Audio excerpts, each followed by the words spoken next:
J'y vais, Belinda, ça va?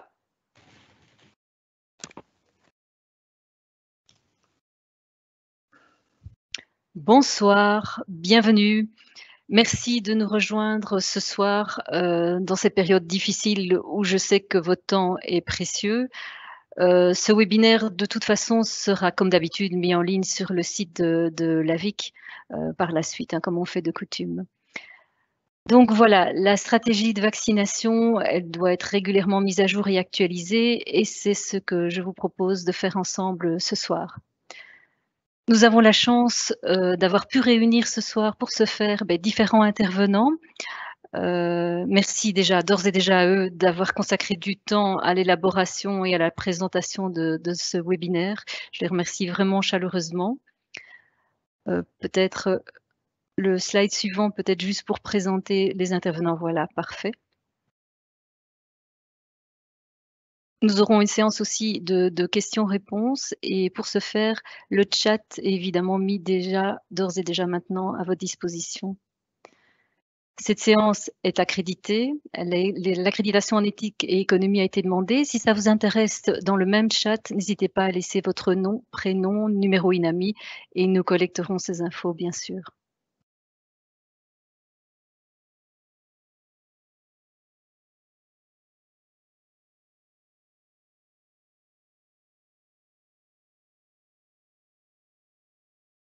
Je vais peut-être laisser la parole au docteur Lambert Stamatakis, qui est notre délégué général Covid. On ne vous entend pas, vous pouvez allumer votre micro?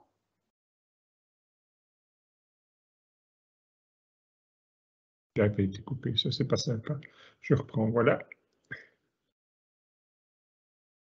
Voilà. Donc, on va faire une petite overview de la situation de la vaccination et de la pandémie. Donc, le Covid a fait 254 000 victimes infectées dans le monde depuis qu'il existe et a provoqué le décès de 5 111 000 personnes. Pour ce qui est de la Belgique, on est à 1 511 000 cas à la date du 18 novembre et 26 000 décès. Alors, la vaccination, on l'a commencé toute fin du mois de décembre dernier, donc avec quelques vaccinations dans la maison de repos, essentiellement en mode test. Et puis au fur et à mesure que les vaccins sont arrivés, la quantité de personnes vaccinées a augmenté. En vert, ce sont les premières doses. En orange, ce sont les deuxièmes doses. Et vous voyez que depuis peu de temps, il y a du gris, le gris correspondant au boost de rappel qui est en cours et dont on va parler plus loin dans l'exposé. Actuellement, donc, nous avons couvert 88% de la population adulte en une dose et 87% de la population adulte en vaccination complète, ce qui est quand même un résultat qui nous place dans les nations les plus performantes en termes de vaccination. Si on s'intéresse de plus près à ce qu'est la Belgique, c'est-à-dire une entité fédérée, vous voyez que en termes donc de couverture une dose, la Flandre est à 94% de couverture, la Wallonie 84%, Bruxelles 73% et la région germanophone 72%. Les chiffres sont légèrement inférieurs en couverture de doses, vu qu'il y a un délai de minimum 21 jours entre la dose 1 et la dose 2. Pour ce qui est de la vaccination des différentes tranches d'âge, vous voyez qu'on est finalement, on n'est pas si mauvais que ça. Donc la population âgée est remarquablement bien couverte, que ce soit en Flandre, où on approche quasiment les 100% de taux de vaccination, ou en Wallonie, vous voyez que au-dessus de 65 ans, on est à 90%, 91 pour les 75 ans et 87 pour les 85+. Assez surprenant, mais plutôt bonne nouvelle quand même, les ados et les jeunes se vaccinent de façon significative et donc on a atteint la semaine dernière le taux de 70% de couverture en une dose des 12 à 17 ans, ce qui est quand même assez remarquable. Bruxelles est toujours un tout petit peu en retard, mais grignote son retard petit à petit à force d'efforts. Si on s'intéresse de plus près à la couverture ici, on a pris des arrondissements de Wallonie, il y en a 20. voyez que l'arrondissement le moins bien couvert est celui de Verviers, où le taux de vaccination en une dose est de 79%, et puis ça monte progressivement pour arriver à 88 et quelques pour l'arrondissement de Warem, qui est lui le mieux couvert. Alors, est-ce que cette vaccination sert à quelque chose? On n'a pas fait de grandes statistiques, en tout cas moi je n'en ai pas fait de grandes, mais il y a deux chiffres qui sont très faciles à isoler. C'est le nombre de cas qu'on a rencontrés sur l'année dernière, donc en 2020. Donc on a eu en Belgique 649 000 infections Covid. Cette année-ci, qui n'est pas encore terminée, on est plus haut, donc il y a eu plus d'infections en 2021 qu'en 2020, on est à 862 000. Et quand on regarde le nombre de décès, l'an dernier, sur ces 600 000, on avait eu 19 644 décès. Cette année-ci, on est à 6 479, alors qu'on a inclus dans les chiffres la période de janvier où il n'y avait quasiment pas de vaccin, où on a encore eu beaucoup de décès. Donc le taux de mortalité est passé de 3,03% à 0,75, ce qui fait une chute de 75% de la mortalité. Donc, rien que ça, il ne faut pas aller beaucoup plus loin pour démontrer que la vaccination a permis d'améliorer la situation et de réduire la mortalité. Belinda, je te repasse la parole. Oui, j'ai ajouté un rapport très intéressant que Sciences Anno a publié la semaine dernière, qui apporte vraiment un éclairage sur la situation belge récente. Vous voyez que ça date d'octobre 2021. Avec des données statistiques et des données épidémiologiques consolidées. Et c'est vraiment très intéressant de le parcourir. Donc, je vous ai mis le lien. Sur le slide suivant, vous voyez par exemple l'évolution des hospitalisations au fil du temps chez les non-vaccinés en pointillé, chez les vaccinés en ligne continue, et chez les plus de 65 ans vaccinés, vous voyez progressivement au fil du temps une remontée progressive des hospitalisations. Ce rapport nous a permis aussi de mettre en avant l'importance de se détacher peut-être uniquement des chiffres bruts, comme on le voit sur le schéma de gauche, mais de l'importance de voir ça plutôt en termes d'incidence et de rapporter le nombre de décès, par exemple, sur ce slide-ci. Mais c'est assez similaire quand on reprend les hospitalisations ou l'hospitalisation dans des soins intensifs, de rapporter donc par statut vaccinal. Ici, le nombre de décès des personnes non vaccinées a été rapporté sur 100 000 personnes non vaccinées en vert clair et ça a été rapporté sur 100 000 personnes vaccinées en vert foncé. Et on voit évidemment que le visuel change complètement et que l'interprétation évidemment est tout à fait différente. Sur la même période, il y avait aussi une étude, un reporting intéressant sur les comorbidités. Donc je m'intéresse plutôt du coup au schéma de droite qui parle d'incidence. Les personnes décédées vaccinées avaient d'emblée au moins une comorbidité, ce qui n'était pas systématiquement le cas pour les personnes non vaccinées. Je reprends la parole quelques minutes. Donc, cette carte de SmartMonde nous démontre le taux de vaccination des différentes régions du monde. Vous voyez que globalement, à part l'Afrique, et certains pays d'Europe de l'Est, la vaccination est très significative, très importante. Les taux de vaccination sont très importants. Et malgré ça, si on regarde la carte faite en même temps des contaminations, des infections, on se rend compte que la maladie a repris le dessus et que pas mal de pays, dont la plupart des pays européens, mais aussi les États-Unis, la Russie, sont en pleine poussée infectieuse. C'est dû à quoi? C'est dû à nos variants. On parlera probablement un tout petit peu de l'Omicron tout à l'heure, mais donc le problème actuel, la poussée actuelle est due au variant Delta, qui est plus contagieux que les autres variants et qui a pris le pas sur toutes les autres formes de virus qu'on a rencontrés, donc que ce soit le virus initial, l'alpha, le bêta, le gamma, etc. Donc voilà. Et donc, par contre, ce graphique-ci vous démontre l'efficacité de la vaccination. Donc, sur la courbe du haut, nous avons le nombre d'infections belges en fonction du temps. Vous voyez, donc on a vu nos différents pics d'infection et on est en plein dedans maintenant. Donc depuis quelques semaines, on est en pleine poussée infectieuse. Par contre, si on s'intéresse de plus près aux hospitalisations, mais on voit que les hospitalisations augmentent, mais de façon moins significative que précédemment. Et plus intéressant, la mortalité, elle bouge à peine, je veux dire. Donc, on a beaucoup d'infections, on a très peu de décès. Donc ça, je pense que c'est directement lié au fait que la population est bien vaccinée. Là, je passe la parole à Jean-Michel,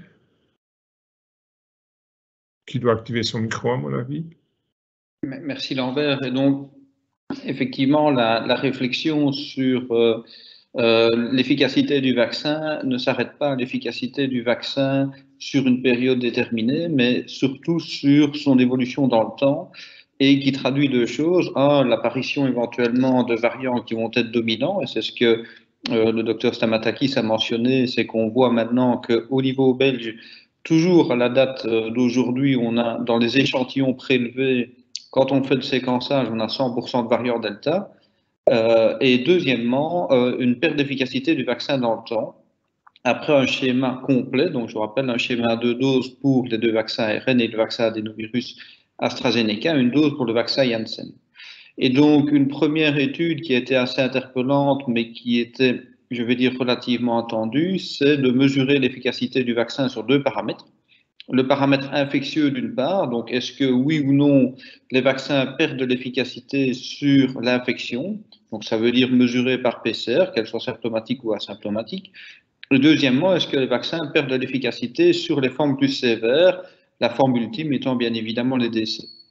Et là, effectivement, on a constaté dans cette étude qui a été réalisée et publiée dans Science que les vaccins perdent de l'efficacité sur l'infection. Et donc, c'est ce qu'on démontre ici. Vous voyez vraiment une diminution d'efficacité dans le temps entre le moment où les personnes ont été vaccinées, généralement 5-6 mois après, et qui commence maintenant à se réduire de façon très significative.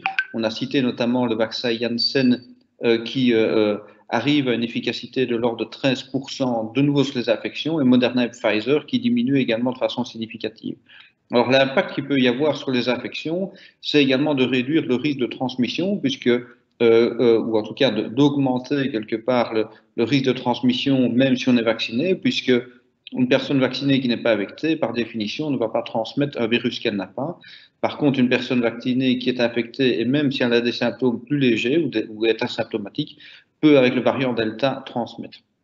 Et la deuxième information qu'il y avait dans cette étude, c'est de montrer néanmoins, et ça c'est très important, que l'efficacité sur les formes sévères, que ce soit les hospitalisations mais également les décès, restait significative, mais là on a déjà vu une différence suivant le groupe d'âge, et c'est ce qu'on a également montré avec Ciensanos, à savoir que les personnes qui ont jusque 65 ans ont une efficacité des vaccins sur les formes plus sévères qui est maintenue de l'ordre de 70 à 80%, y compris le vaccin Janssen.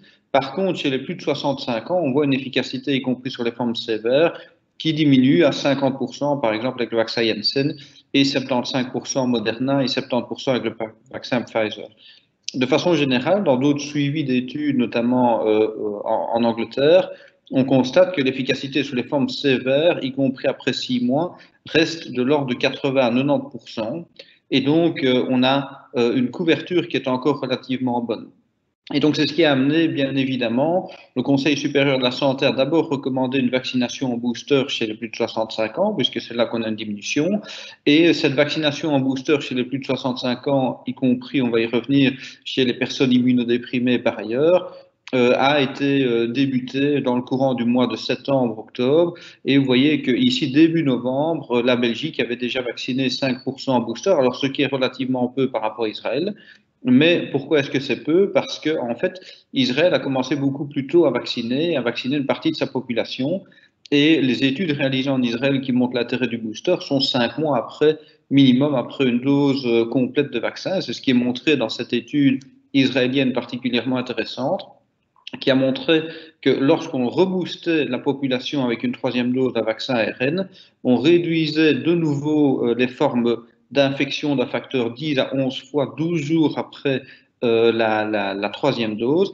Et de façon encore plus intéressante, on réduisait les risques d'hospitalisation et les formes sévères d'un facteur encore 19 fois par rapport à ceux qui n'avaient pas reçu le booster.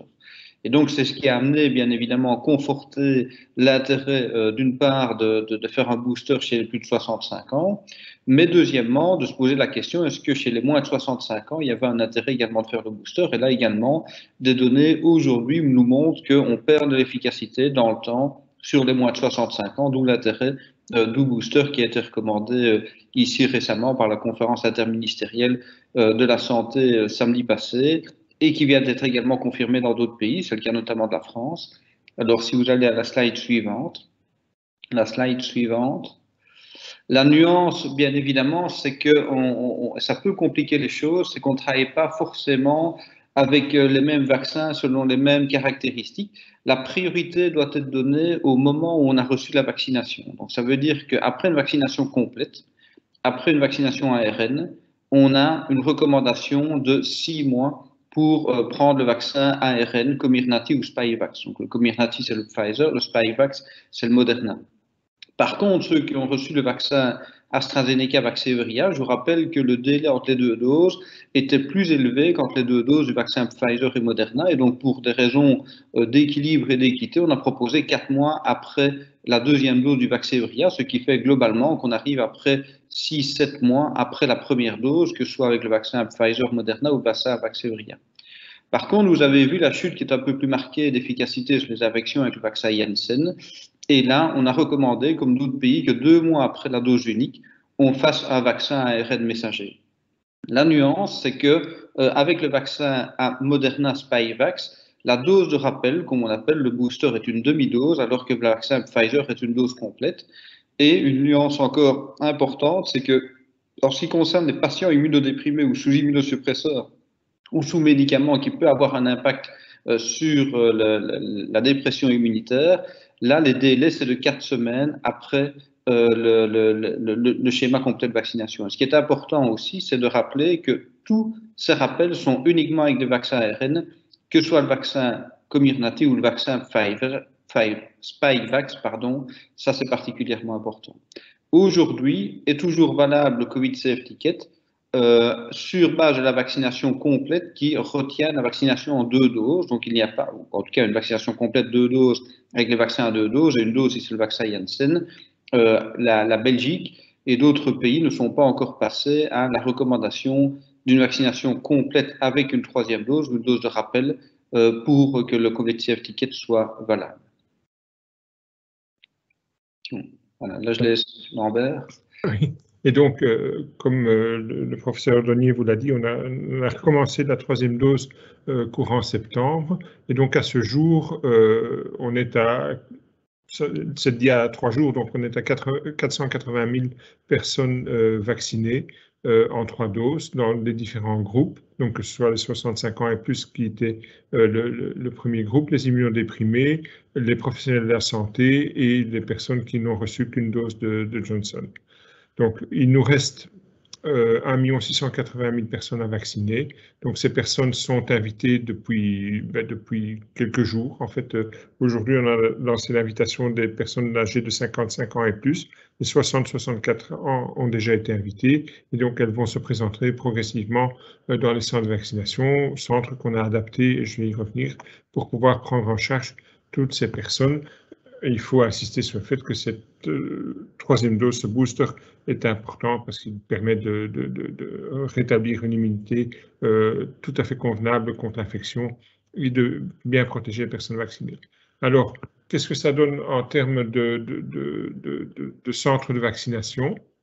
Donc, je vous ai parlé des groupes, donc les personnes déjà vaccinées sont reprises ici, donc les immunodéprimés, on en a vacciné 67 000, les 65 plus 320 000, les professionnels de la santé, on était à 53 000 il y a quelques jours et ce chiffre a déjà bien augmenté, et le reste de la population, donc le groupe le plus élevé, on avait déjà vacciné 13 000 personnes pendant le week-end, et donc il reste sur base des chiffres de personnes vaccinées 2 doses, donc ce sont les seules personnes qui ont accès actuellement à cette 3e dose. Il reste 1 670 000 personnes à vacciner et on a planifié cette vaccination sur les prochains mois, donc décembre, janvier, février. Fin février, a priori, la très grande majorité de ces personnes sera vaccinée et on a adapté les centres de vaccination pour pouvoir les accueillir. Il restera évidemment des queues de vaccination, ne fût-ce que parce que certaines personnes n'ont pas les 6 mois nécessaires ou les 4 mois ou les 2 mois nécessaires pour être prises en charge, et donc ces personnes-là arriveront plus tard. Et puis on est en Wallonie, il y aura toujours bien des retardataires. On l'a vu lors de la première vague de vaccination. On a également prévu, mais tout ça n'est pas encore décidé, donc on a juste anticipé la taille des centres pour pouvoir les accepter si jamais le gouvernement décidait ces vaccinations. Donc de prévoir la population de 5 à 11 ans, ça représente 291 000 personnes qui vont recevoir 2 doses de vaccin. On a estimé que un peu plus de la moitié accepterait cette vaccination et ils sont planifiés, eux, à partir de janvier jusqu'à fin avril pour la première dose et fin mai pour la deuxième. Et si jamais une obligation vaccinale s'impose, ben là aussi, on estime qu'il y a à peu près 47 000 soignants qui ne sont pas vaccinés pour le moment. Et là aussi, donc, on a planifié 2 doses à partir du mois de février. Et la capacité de vaccination est reprise ici en dessous. Donc, les hôpitaux continuent à vacciner et les centres d'hébergement, donc pour handicapés notamment ou psychiatriques, continuent à vacciner. Et donc, on estime qu'ils vont nous faire 35 000 vaccinations dans les 2 mois qui viennent. Les centres sont upgradés en termes de taille, on va y revenir. Et puis, les antennes qui circulent pour être plus proche de la personne vaccinée fonctionnent également. Et enfin, et on y reviendra en fin d'exposé, la médecine générale prend une part de plus en plus active dans la vaccination. Et donc, quand on fait le total de ce qui est vaccinable et des possibilités de vaccination, on reste en positif. Donc, on est normalement relativement à l'aise. On verra à l'usage comment ça fonctionne. Alors, qu'est-ce qu'on a fait pour arriver à absorber ce nouveau groupe de personnes à vacciner? Il y avait actuellement 22 centres ouverts qui avaient déjà été upgradés en termes de capacité d'accueil, qu'on va encore upgrader, et on en ouvre 12 nouveaux répartis sur le territoire wallon. On remet en route un certain nombre d'antennes mobiles ou de vaccibus qui vont faire des stations d'accueil dans différentes communes de Wallonie.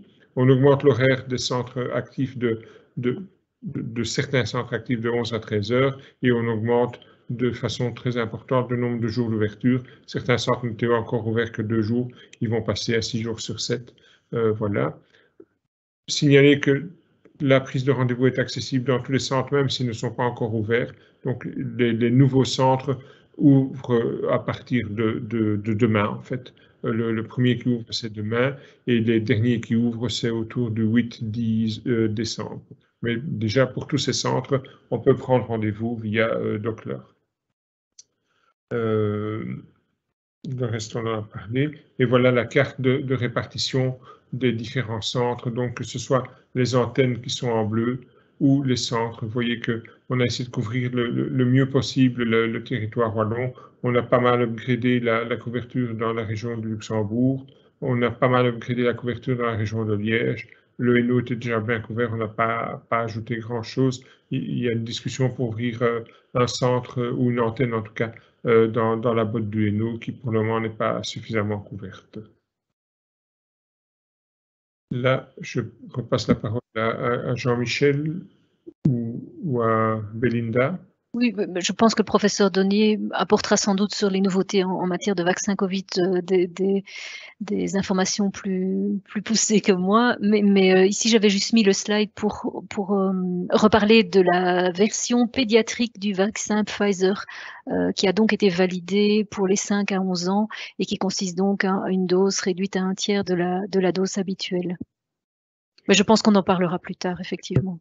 Ce qui est important pour les gens qui vaccinent ou pour la médecine générale, c'est que la péremption de ces vaccins a été revue à la hausse.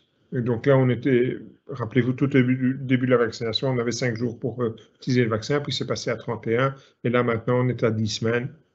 Donc, ça va être beaucoup plus confortable quand même. On reste en multidose, malheureusement, pour la médecine générale, mais c'est beaucoup plus confortable en termes de maintien des vaccins dans les frigos. 10 semaines, on est à l'aise. Jean-Michel.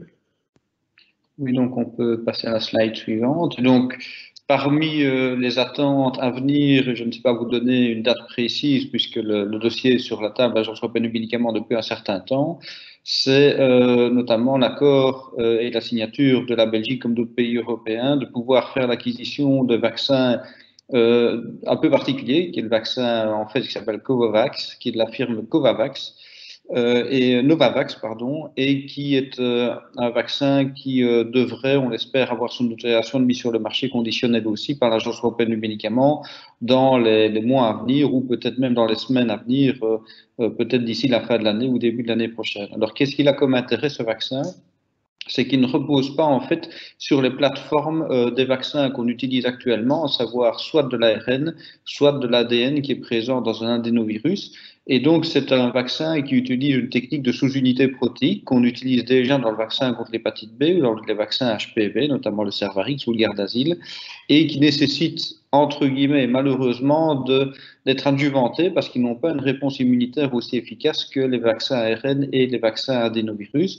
Et donc, c'est le point d'attention qui est important, c'est que si les vaccins précédents aujourd'hui n'étaient pas adjuvantés, et certains ont effectivement des craintes avec des adjuvants, celui-ci sera adjuvanté avec une matrice un peu particulière qui n'a pas encore été utilisée, qui est une matrice à base de produits d'origine lipidique, qui est censé booster l'immunité. C'est aussi un vaccin à 2 doses, espacé de 21 jours, avec des conditions de conservation qui sont plus faciles et qui fait dire à certains qu'il y a un intérêt de l'utiliser dans des pays où les conditions de conservation sont peut-être un peu plus complexes à maintenir avec des vaccins Pfizer ou des vaccins Moderna.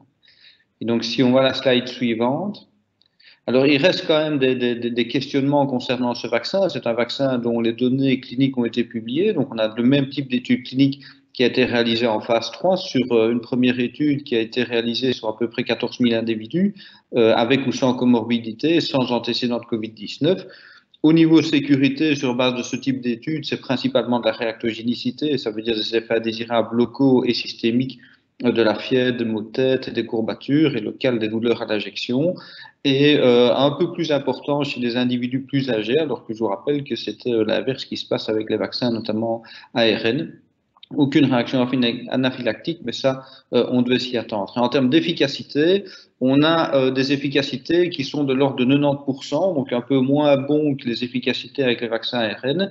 Et une nuance ici, c'est que les données d'efficacité, c'est surtout sur le variant alpha, et le variant non alpha, on a relativement peu qui sont représentés avec le variant delta. Donc on a moins d'informations sur le variant delta, et comme ça a été dit, il est majoritaire.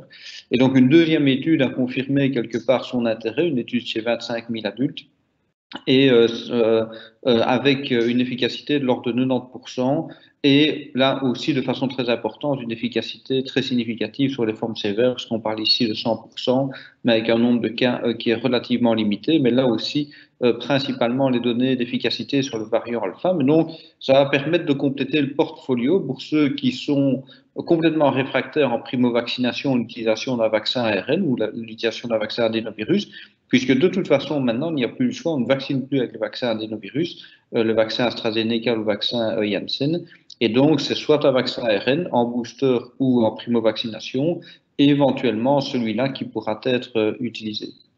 Et donc, je vous l'ai dit, il y a des réflexions opérationnelles, je ne vais pas rentrer dans le détail ici, mais l'objectif, la réflexion stratégique là derrière était soit des personnes qui présentaient un effet indésirable avec un vaccin ARN, soit des personnes qui, pour différentes raisons, ne souhaitaient absolument pas d'un vaccin ARN, pouvaient bénéficier de cette technologie. 500 000 doses de vaccins ont été commandées en Belgique, donc ça permet d'offrir une possibilité pour ceux complètement réfractaires au vaccin ARN.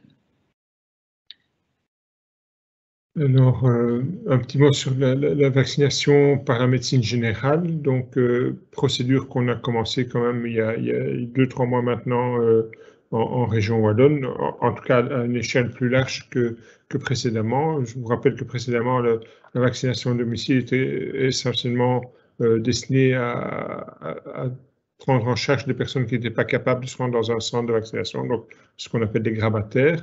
Là, maintenant, on a élargi, l'objectif étant double. Le principal, initialement, était d'essayer de convaincre les réticents à une primo-vaccination, et puis depuis peu, ça aide à pratiquer les 3e doses. Le vaccin utilisé, le seul utilisé pour le moment, en tout cas, c'est le vaccin de chez Pfizer par facilité. Donc, on n'utilise plus l'Astra, on n'utilise plus le Johnson. Et le Moderna a été peu utilisé à domicile. Donc, on a le Pfizer. Le problème du Pfizer, c'est qu'une fois qu'il est dans sa seringue, il doit être injecté en dehors de 6 heures. Et donc, l'élément limitatif est là pour le moment. Le trajet est assez compliqué, mais heureusement pour le médecin, il est plus simple. Donc, il y a toute la partie commande, livraison et autres qui sont gérées par les pharmaciens. Le médecin, lui, doit se limiter à demander le vaccin au pharmacien, fixer un rendez-vous, aller le chercher, vacciner, et puis signaler au pharmacien que la vaccination a été faite. On a besoin, pour que cette vaccination puisse être encodée, du numéro NIS, donc le numéro national de la personne qui reçoit le vaccin. La procédure est complexe, mais je vous l'ai dit, le médecin, il intervient à 2 endroits, donc c'est aller chercher le vaccin, le vacciner et prévenir le pharmacien. Tout le reste est organisé par le pharmacien et par le cercle. Pour le moment, on a demandé au cercle de médecine générale de superviser la vaccination et notamment de réaliser l'étape importante de l'enregistrement de la vaccination vers Vaccinet. Ça permet aussi d'avoir un certain contrôle par les pairs qui a été bien utile ces derniers jours. Et si on regarde les chiffres donc, de cette vaccination, donc on a commencé la semaine du 20 septembre, petitement, donc 590 vaccinations, 1300, la semaine du 4 octobre 2000, et puis c'est monté. Et la semaine dernière, donc on a augmenté le nombre de pharmacies délivrant des vaccins. On est passé de 64 à 95. Et la semaine dernière, on a fait un peu plus de 8000 vaccinations à domicile. Ceci, on a dit qu'on n'en parlerait pas. Un petit mot, je ne sais pas, Belinda, sur les vaccinations combinées, ou je le fais? Oui, non, c'est quelque chose qui revient souvent dans les questions. Je pense que c'est important. De fait, le CDC et chez nous, le Conseil supérieur de la santé a vraiment autorisé l'injection simultanée de 2 vaccins, sous réserve que ça se fait dans 2 sites d'injection distincts. Donc, par exemple, si vous avez un patient qui doit recevoir une vaccination de tétanos suite à une morsure de chien, il n'y a aucun problème à le réaliser le même jour que de la vaccination Covid. C'est quelque chose qui est acté à présent.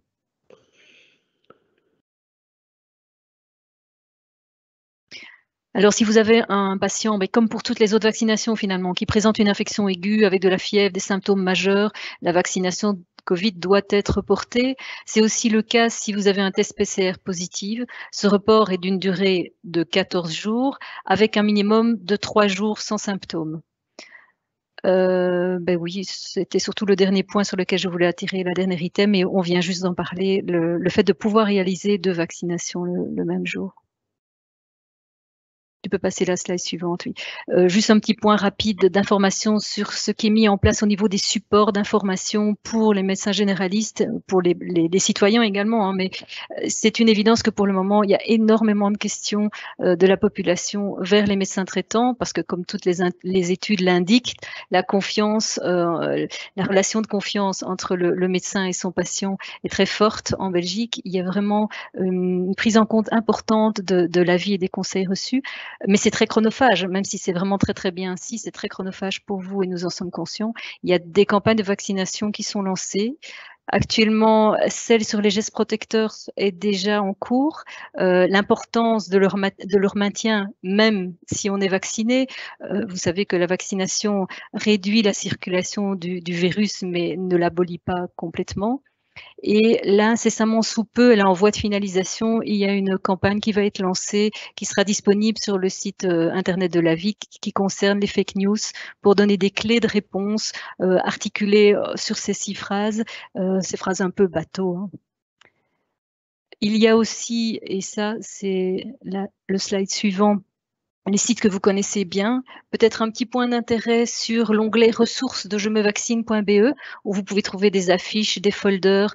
Il y a aussi un kit de communication, par exemple à disposition des autorités locales qui voudraient promouvoir les antennes de vaccination qui sont à proximité. Il y a aussi Ça, c'est plutôt pour le citoyen qui constaterait que son encodage de vaccination n'a pas été réalisé ou au contraire qu'il a été réalisé à 2 reprises, ça arrive parfois. Il y a un formulaire en ligne, requête vaccination avic.be. Vous pouvez vraiment nous adresser ces patients et ne pas gérer ça vous-même. L'équipe qui s'en occupe me signale, et c'est assez logique évidemment, que si les items sont très largement remplis, la prise en charge sera plus efficace et plus rapide. Hein. C'est une évidence. Il y a, et ça c'est nouveau d'aujourd'hui, un lien que nous avons mis en place à l'intention des médecins qui souhaitent justement se fournir en vaccin Covid dans les centres de vaccination et dans les pharmacies satellites. Vous voyez le lien ici, distributeur vaccination. Il est actif depuis aujourd'hui et il permet justement de prendre en charge les changements qui sont fréquents pour le moment dans le listing des pharmacies principalement, mais aussi des centres de vaccination. Bien, bien, merci. On en arrive au dernier point, en fait, les questions-réponses. Étienne? Oui, donc au niveau des messageries, c'est vrai que nous sommes souvent interpellés par les confrères pour différentes questions. Il y avait évidemment, tu as déjà abordé la question sur l'intérêt de la 3e dose. Je pense que les chiffres actuels de la pandémie répondent déjà à cette question-là. Bon, il reste évidemment les difficultés actuelles pour mettre en route la vaccination obligatoire pour les professionnels de la santé. Bon, mais je pense que ça sera mis en place dès le début de l'année 2022. Alors, il y a toute une série de questions sur la politique à venir, c'est-à-dire, y a-t-il un intérêt à donner une 3e dose à l'ensemble de la population, en ce compris les enfants de 5 à 11 ans? Est-ce qu'il y a un intérêt sur le plan épidémiologique à se lancer dans cette vaccination-là? Et aussi une grosse interrogation sur l'avenir pour savoir quand est-ce que les médecins généralistes pourront disposer d'un vaccin accessible comme celui de la grippe, avec évidemment des conditions de conservation plus faciles, une durée de vie plus longue et aussi le fait d'avoir comme ça des solutions monodoses prêtes à l'emploi qui rendraient la tâche de tout le monde plus facile et qui pourraient finalement amener la disparition des centres de vaccination, puisque à ce moment-là, ce seraient les médecins généralistes qui auraient la tâche plus aisée pour vacciner eux-mêmes leurs propres patients. Et puis, j'ai envie de lancer une boutade à Lambert. Ne faudrait-il pas déjà prévoir la 5e vague de cette pandémie et la 4e dose, sachant que peut-être aurions-nous pu, ça c'est une interrogation de ma part, peut-être aurions-nous pu mettre en route cette 3e dose cette dose de booster début septembre. C'est une interrogation, mais évidemment, chacun fait ce qu'il peut. Je sais que Lambert déploie un maximum d'efforts pour aller le plus vite possible. Je le connais très bien et nous sommes tout à fait d'accord sur le principe que toute personne vaccinée est une personne qui n'est plus vaccinée, que nous avançons évidemment beaucoup plus vite en vaccinant le plus grand nombre de personnes. Donc voilà un petit peu toutes les questions qui se posent au niveau des médecins généralistes. Il y a encore une dernière qui n'est pas dans le slide, c'est évidemment la question qui revient fréquemment chez nos patients. Quel est l'intérêt du dosage des anticorps? Ça, c'est évidemment une problématique qui revient toujours. Est-ce qu'il y a un seuil critique en dessous duquel il ne faudrait pas descendre pour considérer qu'on est toujours protégé? Est-ce qu'il y a un seuil maximal? Enfin bon, voilà un petit peu la problématique du dosage des anticorps par rapport aux vaccinations que nous faisons. Et donc, voilà un petit peu les quelques questions auxquelles éventuellement le professeur ou Lambert, vous pourrez répondre pour un petit peu éclaircir les médecins généralistes. Ou Belinda. N'oublie pas Belinda, s'il te plaît. Je vais couper la projection. A priori, on voit nos têtes, je pense. Enfin, j'espère. Donc, je pense que le point le plus important, c'est peut-être les 5-11 ans. Est-ce qu'il faut les vacciner ou pas? Jean-Michel, tu sais intervenir là-dessus?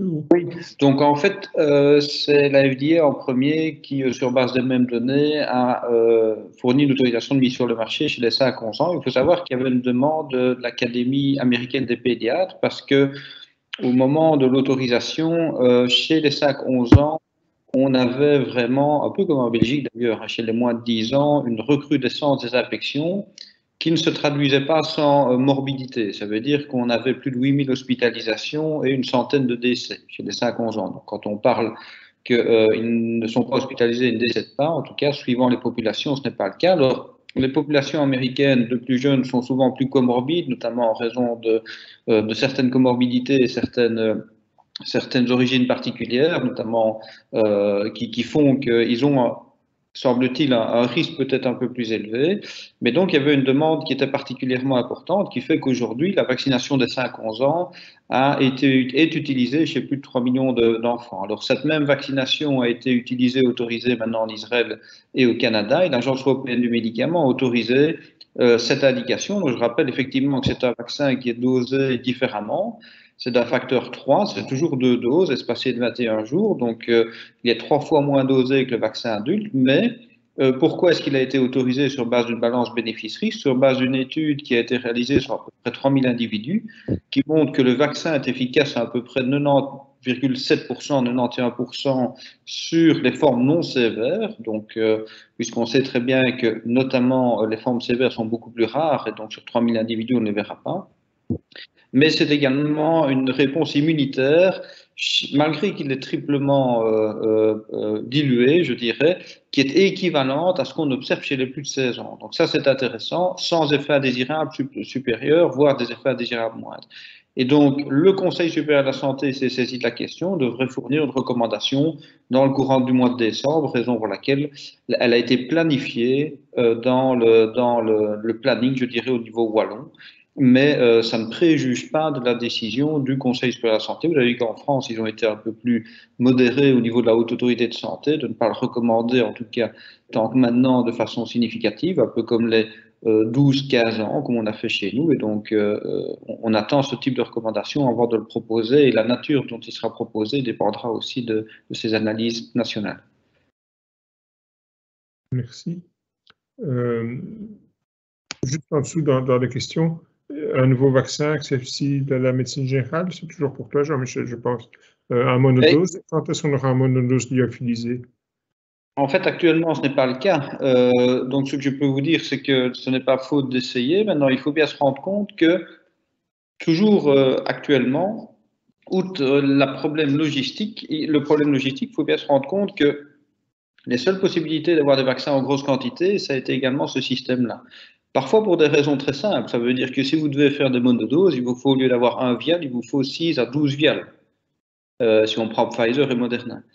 Et donc, il y avait des problèmes aussi de matières premières, tout simplement, des problèmes de production qui font qu'on ne peut pas, dans une situation qui était la nôtre, quand je dis la nôtre, celle du monde, avoir les deux possibilités, c'est d'avoir une production, rappelez-vous tout le cinéma qu'on a eu il y a 1 an pour obtenir des vaccins en quantité avec des multidoses. On ne peut toujours pas avoir la possibilité de fournir en grosse quantité des monodoses. Il y a également certainement des contraintes de qualité et logistique que je n'ai pas analysées, mais aujourd'hui, c'est encore la solution optimale. Alors, bien évidemment, on n'exclut pas qu'à l'avenir, ce soit le cas, mais je ne pense pas que ce sera pour 2022. Et donc, ça peut embrayer sur la 4e dose, mais en tout cas, voilà, je ne pense pas que ce soit pour 2022. Dans le chat, il y a des questions, notamment, est-ce qu'on peut faire une 3e dose de Pfizer avant les 6 mois chez quelqu'un qui doit partir à l'étranger pour une longue période? Donc, on a une certaine flexibilité qui a été mentionnée et qui est celle d'ailleurs de la France. La France propose 5 mois après une vaccination complète. Des études en Israël ont montré, celle que je vous ai montrée sur la réduction du risque de forme sévère d'hospitalisation, c'était 5 mois après le schéma complet. Et donc, on peut effectivement identifier 5 mois. En deçà, je ne pense pas que ça a été en tout cas montré ou qu'il y ait vraiment un intérêt, mais cette flexibilité-là pourrait être éventuellement discutée, mais vraiment sur des cas particuliers. Je vous rappelle que l'aspect logistique est important au niveau des centres de vaccination aussi. Si tout le monde saute sur QVAX en le voulant 1 mois plus tôt, forcément, ça ne va pas régler les problèmes organisationnels, mais 5 mois, c'est certainement aussi quelque chose d'intéressant. Le faire maintenant, alors ce qu'il faut savoir, c'est que sauf les immunodéprimés, bien évidemment, mais c'est assez large, la population immunodéprimée, puisque ce n'est pas les immunodéprimés, ça peut être des patients qui prennent des anti-TNF-alpha pour le psoriasis ou la polyarthrite, et donc ceux-là ont leur 3e dose 1 mois après leur schéma complet, en fait. Ok. Je continue avec les... Je ne sais pas si vous avez accès au chat. Non. Donc, quel est l'intérêt de faire la 3e dose chez un patient qui a fait le Covid et qui avait déjà reçu ses 2 premières doses? Donc en fait, l'intérêt, je dirais, il est doux, mais c'est vrai que c'est une excellente question qu'on nous pose très fréquemment, bien évidemment. C'était déjà la même question après avoir fait le Covid et ne pas avoir reçu une seule dose, ou bien après une première dose, avoir fait le Covid. Donc ici, la même question se pose, 2 doses, est-ce qu'on a fait le Covid? Alors, ce qui a été mentionné, c'est qu'on reste sur la même ligne, sur base des études, c'est que, et ça a été mentionné par Belinda, soit 2 semaines après une PCR positive sans symptômes, soit 2 semaines après les symptômes de Covid, une dose supplémentaire de booster est recommandée, donc minimum 14 jours. Alors, ça laisse la liberté médicale de décider si on le fait ou pas, c'est ça qu'on a dit, minimum 14 jours, et certains médecins, certains spécialistes préfèrent attendre, reporter. Maintenant, il y aura la question qui n'a pas été mentionnée ici, mais éventuellement d'une 3e dose dans le cadre d'un pass vaccinal, d'un Covid Safety Kit européen, qui pourrait être problématique et pour lesquels aujourd'hui on n'a pas de liberté quelque part par rapport à ça. Donc, voici la recommandation qui est présente. Ce qui est vrai, c'est qu'avoir une réponse immunitaire naturelle liée à une infection plus 1 ou 2 doses donne une protection qui est déjà d'excellente qualité. Donc, c'est plus une remarque qu'une question. Donc, quelqu'un qui a mis « j'ai du mal quand on parle d'opportunité d'avoir une 3e dose pour les moins de 65 ans et que ça devient une obligation pour garder son CST ». C'est un peu ce que tu as dit. Et alors… les jeunes se vaccinent juste pour pouvoir vivre un peu, alors qu'au départ, ça ne devrait concerner que les jeunes avec des facteurs de risque. Oui, je ne suis pas tout à fait d'accord. Je ne sais pas d'accord. ce qu'on appelle un jeune. C'est quoi un jeune? C'est quel âge? C'est ça. Moi, je pense qu'en dessous de 18 ans, le CDC ne recommande pas de faire un boost, mais ça ne doit pas concerner les immunodéprimés. Oui. De toute façon, que les choses soient claires, le booster ARN est autorisé par l'Agence européenne du médicament à partir de 18 ans. Hein. Il n'y a pas de booster en dessous de chez les 18 ans maintenant en Europe et le Conseil supérieur de la santé n'a pas recommandé de 3e dose ou de booster chez les moins de 18 ans au jour d'aujourd'hui. Donc, l'indication du booster, c'est uniquement les plus de 18 ans. Mais je pense que la question ici, c'est la vaccination en général des jeunes. Est-ce que les jeunes ont un intérêt, enfin, quel est l'intérêt de quelqu'un de 20 ans de se faire vacciner? Pour moi, il est évident, mais qu'est-ce que tu en penses? Mais, deux choses. Je pense qu'il est parfois regrettable d'estimer qu'un jeune de 20 ans ou 30 ans n'a pas de risque. Parce que quand on regarde les chiffres d'hospitalisation, y compris de décès, ce n'est pas le cas. On a des hospitalisations, de plus en plus d'ailleurs, chez le groupe de 18 à 40 ans. Alors, je peux vous donner les pourcentages, les chiffres exacts, ils sont sur le dashboard de Sciensano. Alors, vous allez peut-être me dire que ça peut être pas forcément élevé, mais quand un jeune de 25 ou 30 ans est hospitalisé et qu'il se trouve en soins intensifs et vous avez un médicament, un vaccin qui peut permettre de réduire de façon très significative ce risque, ben, c'est un peu dommage de ne pas pouvoir en bénéficier. Deuxième commentaire par rapport à ça, c'est que de nouveau, ce n'est pas la problématique du CST, je peux le comprendre, est problématique, mais c'est les jeunes qui ont le plus de contacts sociaux, ce qui n'est pas plus mal d'ailleurs. Alors on entend effectivement que le vaccin ne réduit pas le risque de transmission avec le variant Delta. Ben, c'est en partie faux, puisque pour 2 raisons. Il faut savoir que quand vous réduisez le risque d'infection, automatiquement, si vous êtes non infecté, vous n'allez pas transmettre quelque chose que vous n'avez pas. Donc, quand vous avez une efficacité d'un vaccin sur les infections qui est aujourd'hui, après 6 mois encore, de plus de 50%, par définition, les gens non infectés ne vont pas transmettre. Par contre, que vous soyez vacciné ou non vacciné, et lorsque vous êtes infecté, la charge virale du variant Delta est particulièrement élevée dans les 2 cas, mais elle est éliminée de façon un peu plus rapide lorsque vous êtes vacciné. Donc, globalement, le risque de transmission est réduit au moins d'un facteur certainement 2 lorsque vous êtes vacciné. Et enfin, et là c'est toujours de la prévention, on ne sait pas à quoi s'attendre avec des variants nouveaux. Je ne parle pas ici du variant dont on parle beaucoup et comme je le dis souvent, il y a plus d'articles dans les journaux que de cas tant que maintenant, mais c'est comme ça qu'on a commencé avec chacun des variants.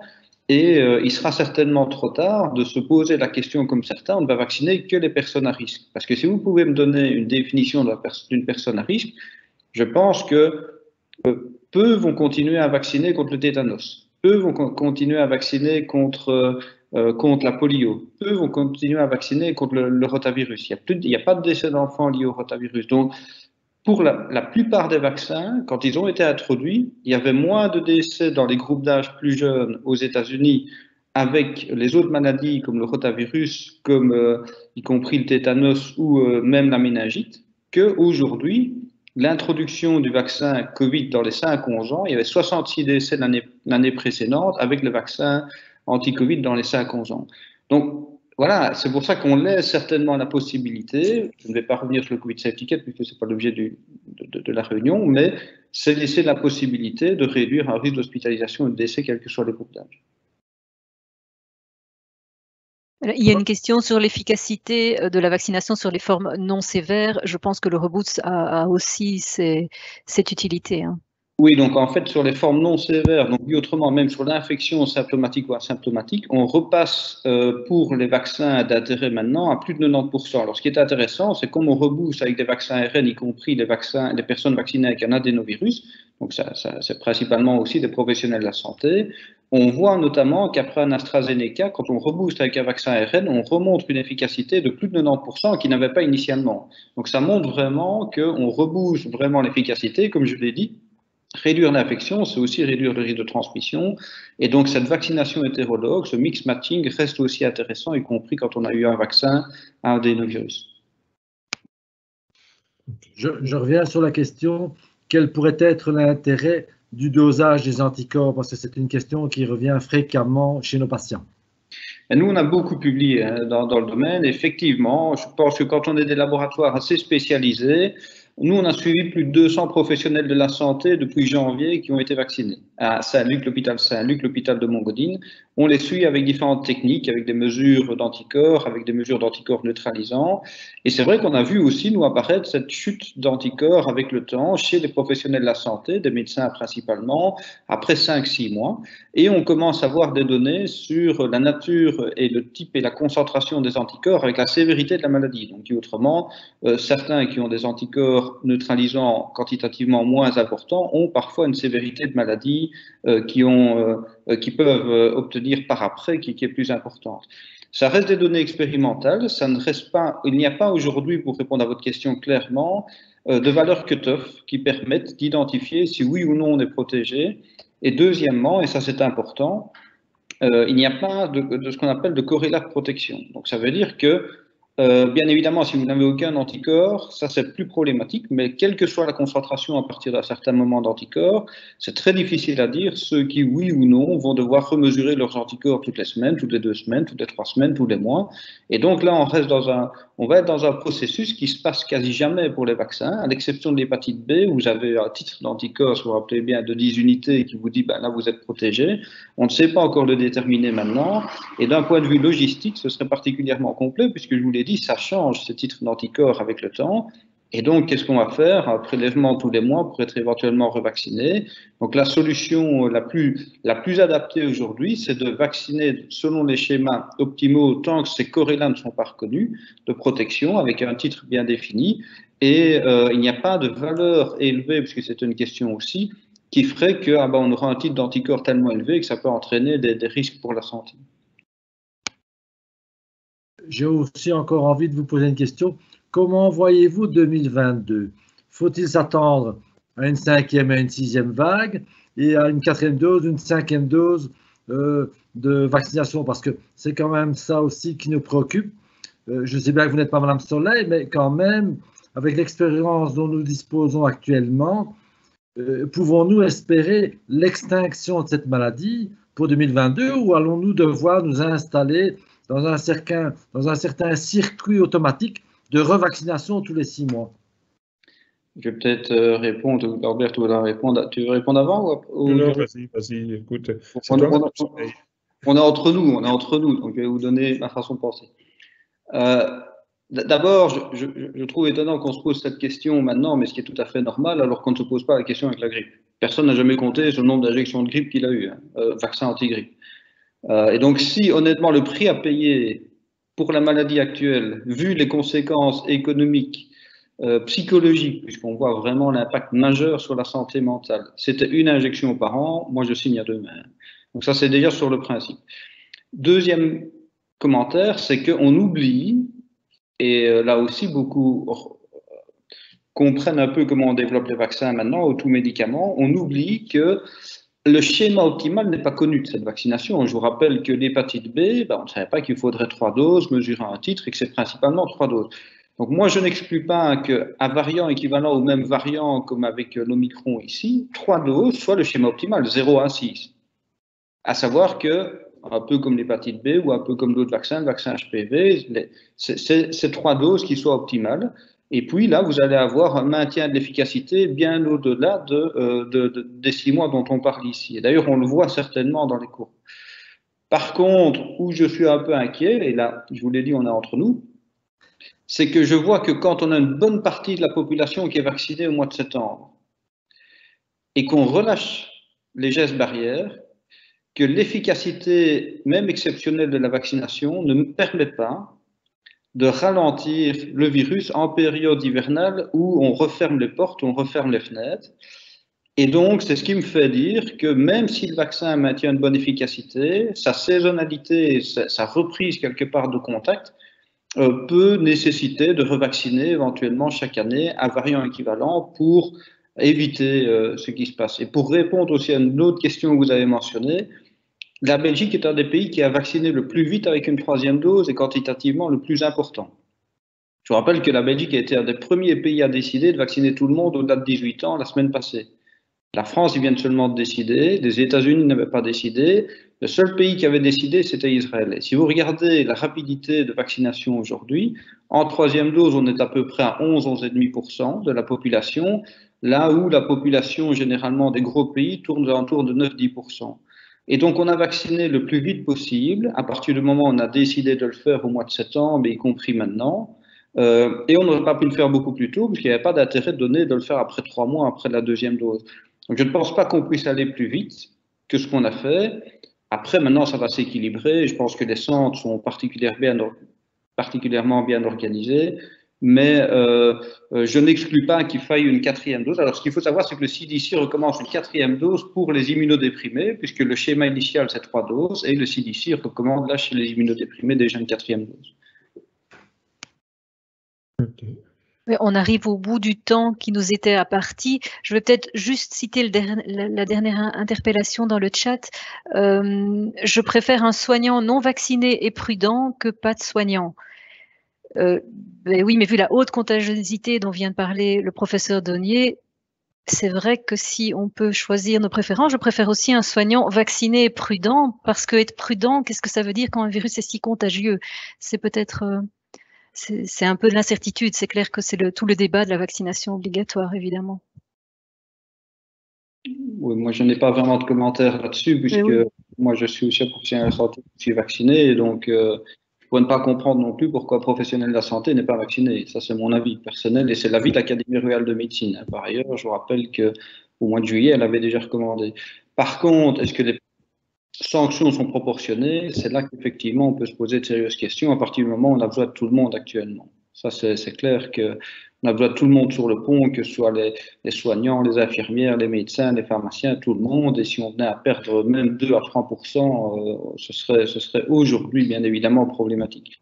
Donc, il y a peut-être eu un problème de casting en termes temporels, de parler de sanctions quand on est dans une épidémie qui rebondit.